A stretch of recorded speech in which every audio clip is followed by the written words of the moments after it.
Mama sama wachi bim. Menda nyame asese ode ne so ache okwanso nkoso kra. Ene ya wada tie nyame ade mechina fiada.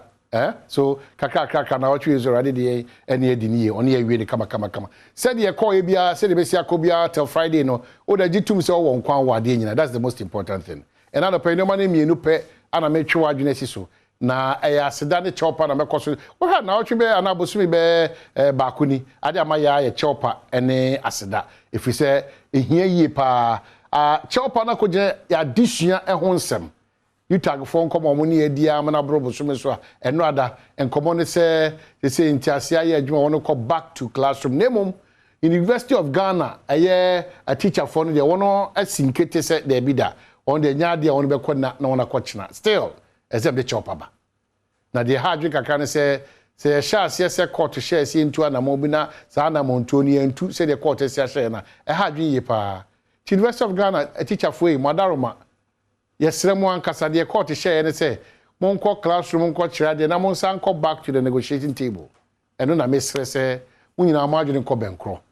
na muntimi eni san Nkommo no eme ye hontoye efu say wo hwe ne omo pa ekoso eni sinto abeto ebra mo twekotera kakra na ahadwene kese pa eni asem tintin bia ka de ka ne say ye de adesede because a lot of hours ana ye lose in terms of addition say de my ye addition no how I bet me I capture all those hours no ama mo fro ne timanya nimdia ese woni nya no eno so ya adimu timesre UTAG for Teach University of Ghana branch se mo so mo nka ho mo nuanom ho na mo ntimi ma ya disua ye bre wo ho dada no ntimi ndimu na enwie peyo de bia dade ameka ne se ojumayeni bia se fata na ketua it's very important ojumayeni bia wa wo ye adwumadene wa wo ye adwumade boa wo se fata wa ketua nti wakatia won Nkommo no ana wakatia won sensem no esinto bi koba ho a na eya hadwen in fact na hadwen yi pa yes UTAG for as they go back to our lecture halls no wono hwe se wono bebo modern na wono tibidi akoma pa ene opepa ni asa asra aban in this case fair wages and salaries and afi labor commission for ne relevant agencies in asra madaroma mamo me ensa nkoye chibiem because already they be adameka the distortions are by a calendar them abroad adwene ntiase so me free hono na me beda driver for so ase na mianim ne kreni a driver for ku ahodo amo Ghana nyina no onyame nhyiram o nhyiram kase pa because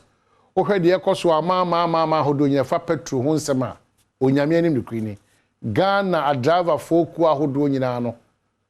onyame nhyiram mo ya de kese pa ene kwa de me tire kwa se mo amode hye bi gu akwan mu nhye foforo bi amode gu akwan mu se yi extra a certain percentage bi ana se mo ntwentwa mo na se kura 15% nya na ka mo hwe ni mo ba mo ya de onyame anim ni mo ya de mo ama hoye ene dede bi a ma chiri in fact wo mo mpo na mo ye se 30% kwa so agisa hye na tum Ghana driver for ko ni a driver for ye bo ma baso sa na yedi kokobon so ma aban mu mpanyufo se nyensa abaso bode akwa madaba fonti no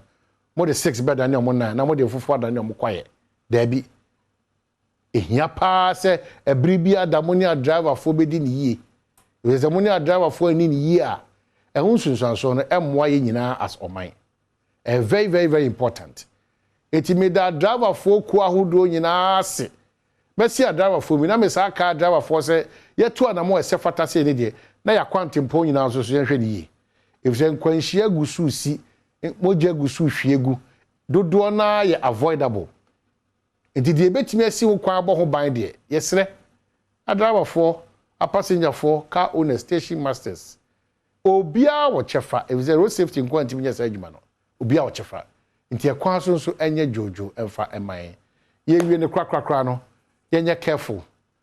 se o yo mamu nipa o ye Ghana ni di hye ma papa de a de ekoso Ghana bia na se ye o haw se ye o dadwene kese pa ni titru eni eni a etra eni nton every day every minute every second every hour woni tra woni nton wa oni me hu susu so na akwa ya wada me nkasa pi